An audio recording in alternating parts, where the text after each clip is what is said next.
My name is Dr. Debbie Korn, and I am very excited to be presenting at this year's EMDRIA Virtual Summit. On Friday afternoon, April 25th, I'll be offering a session entitled Developmental Repair with Adult Survivors of Childhood Abuse and Neglect.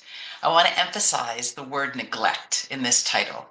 When taking a complex trauma history, conceptualizing a case, and thinking about a treatment plan, it's critical that we consider both acts of commission and acts of omission. That is, what happened to our clients emotionally, physically, and sexually, but also what didn't happen for our clients. It's equally important to note the lack of protection and love, the absence of recognition and witnessing, and the dearth of comfort and nurturance. Also, our clients' inexperience with effectively speaking up, fighting back, taking leave, and safely connecting. Comprehensive healing is not just about desensitizing traumatic memories. It's also about developmental repair and corrective emotional experiences, healing attachment wounds, addressing unmet needs, and taking action.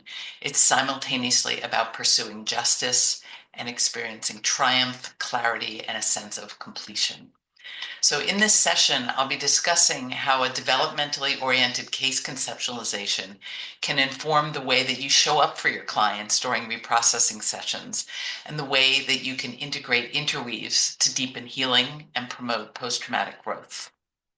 I'll provide some clinical maps to guide your moment-to-moment decision-making, as well as a framework for thinking about the use of different types of interweaves. I'll be using videotape clips to demonstrate the wording and application of relationally and developmentally focused interweaves. So I'd encourage you to register for the summit sometime soon. In the meantime, be well, stay safe, and please take good care of yourself.